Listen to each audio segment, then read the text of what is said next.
បាទសូមជម្រាបសួរដល់ពុកម៉ែបងប្អូនដែលតាមទស្សនាតាមរយៈ Channel គឺ TV News ទាំងអស់ទីគ្រប់រាប់អានបាទថ្ងៃដែរដូចសពដងដែរខ្ញុំបាននឹងលើកយកនៅព័ត៌មានថ្មីមួយទៀតតែថ្ងៃនេះគឺសូមលើកយកតកតងនឹងព័ត៌មានជំងឺ Covid វិញម្ដងបាទព្រោះថាជំងឺ Covid នេះគឺកំពុងតែចាប់ផ្ដើមផ្ទុះរាលដាលហើយនៅក្នុងប្រទេសថៃបាទតកតងទៅនឹងករណីជំងឺ Covid-19 ហ្នឹងគឺបានផ្ទុះនៅក្នុងប្រទេសថៃហ្នឹងគឺគ្រាន់តែការឆ្លងរីករាលដាលហ្នឹងបាទឆ្លងរីករាលដាលហ្នឹងគឺមានចំនួនរហូតដល់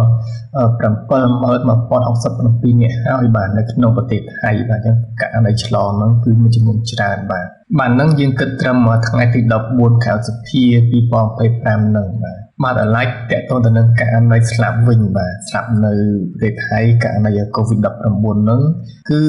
ត្រឹមថ្ងៃទី14ខែសីហាហ្នឹងគឺមានរហូតទៅដល់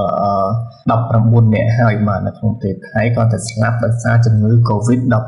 ហ្នឹងបាទហើយតកតងទៅនឹងការឆ្លងរីករាលដាលខ្លាំងយ៉ាងនេះបាទខ្លាំងរហូតដល់ជាង 70000 នាក់ហ្នឹងបើតាមព័ត៌មានចូលផ្សាយហ្នឹងគឺដោយសារផ្ទុះឡើងហ្នឹងគឺផ្ទុះឡើងក្នុងឱកាសដែលបុណ្យចូលឆ្នាំយើងថ្មីហ្នឹងបាទបុណ្យចូលឆ្នាំយើងនៅស្រុកខ្មែរយើងក៏មានចូលឆ្នាំដែរនៅថៃក៏មានចូលឆ្នាំដែរអញ្ចឹងនៅពេលដែលមនុស្សប្រមូលផ្ដុំទៅជួបជុំគ្នាគឺធ្វើឲ្យមានការផ្ទុះជំងឺ Covid-19 ហ្នឹងឡើងតែម្ដងបាទហើយសូមជំរាបថាករណីដែលឆ្លងហ្នឹងគឺនៅពេលបច្ចុប្បន្ននេះនៅប្រទេសថៃហ្នឹងគឺកំពុងតែមានការឆ្លងរីករាលដាលហ្នឹងគឺនៅតែកើនឡើងជាបន្តបន្ទាប់ពីមួយថ្ងៃទៅមួយថ្ងៃបាទនេះតាមការប្រកាសរបស់ក្រសួងសុខាភិបាលរបស់ថៃហ្នឹងបាទអញ្ចឹងគឺមានការកើនឡើងរហូតបាទទៅដល់ជំងឺ Covid-19 ហ្នឹងបាទឥឡូវយើងងាកទៅCOVID ដែលនៅស្រុកខ្មែរយើងវិញមកទៅកម្ពុជាវិញថាជំងឺ Covid-19 ហ្នឹងមានករណីឆ្លងឬទេ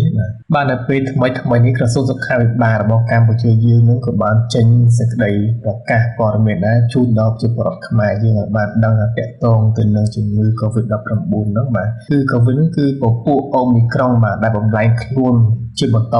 បាទហើយនៅក្នុងនោះដែរពពួក Omicron បំលែងខ្លួនថ្មីហ្នឹងគឺជាប្រភេទ JN1 បាទតកតងទៅនឹងជំងឺ Covid-19 ដែរក្រសួងក៏បានបញ្ជាក់ដែរថាអ្នកជំងឺដែលឆ្លងមីក្រុងបាទប្រភេទ JN1 ហ្នឹងគឺមានរោគសញ្ញាបាទរោគសញ្ញាហ្នឹងដូចជាយើងនិយាយទៅដូចជាផ្ដាសាយយើងដែរបាទគឺគ្រុនក្តៅក្អកស្ងួតហើយនឹងឈឺបំពង់កហៀសម្បោឬក៏ចង្អោចង្កួតចង្អីហ្នឹងបាទគឺដូចទៅនឹងការ Covid-19 ហ្នឹងដែរបាទតាក់ទងទៅនឹងរោគសញ្ញាវិញគឺវាស្រដៀងគ្នាតែម្ដងមកស្រដៀងគ្នាទៅនឹង Covid-19 ហ្នឹងដែរហើយក៏ស្រដៀងទៅនឹងជំងឺផ្ដាសាយធម្មតាដែរបាទនេះនឹងបើតាមការបញ្ជាក់របស់ក្រសួងសុខាភិបាលបាទព្រោះថាមាន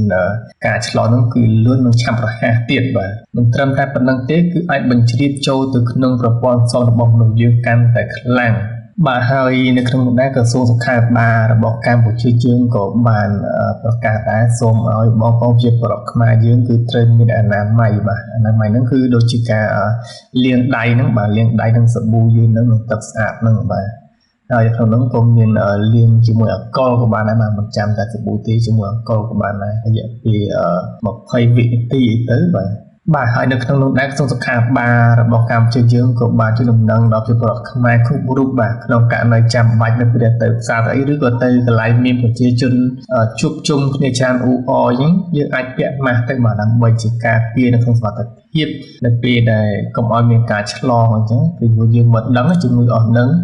ជំងឺអស់ហ្នឹងគឺជំងឺហ្នឹងគឺរត់ទៅរកមនុស្សយើងតែម្ដងបាទចឹងសូមបងប្អូនជាប្រវត្តិយើងគឺមានការការពារពាក់ម៉ាស់អីទៅបាទពេលទៅទីប្រជុំជនអីហ្នឹងបាទឬក៏ជួបជុំគ្នាអីចឹងបាទនៅក្នុងនោះដែរក្រសួងសុខាភិបាលក៏ពិតដែរគឺតាមផ្ញើទៅដល់បងប្អូនជាប្រវត្តិរបស់យើងទាំងអស់គ្នាប្រសិនបើករណីជំងឺគ្រុនក្តៅអកឬក៏ឈឺក្បាលហៀសម្បោហ្នឹងអាចស្វាស្វែងទៅជួបគ្រូពេទ្យឬក៏ទៅមន្ទីរសុខភាពឬក៏មន្ទីរពេទ្យរដ្ឋបាទដែលនៅជិតលោកអ្នកហ្នឹងដើម្បីទៅពិភាក្សាជាមួយលោកគ្រូពេទ្យបាទហើយក្នុងករណីមានករណីចាំបាច់អាចតំណងទៅសាកសួរព័ត៌មានតាមរយៈលេខ115បានបាទអរគុណដល់ពុកម៉ែបងប្អូនដែលនិយមតាមទស្សនាតាមរយៈ Channel យើងខ្ញុំបាទហើយបងប្អូនថ្មីដែលមិនទាន់ Subscribe ជួយ Subscribe ម្នាក់មួយដើម្បីទទួលបានព័ត៌មានថ្មីនៅពេលដែលខ្ញុំបានបង្ហោះទៅបាទអរគុណជួបគ្នានៅវីដេអូក្រោយទៀត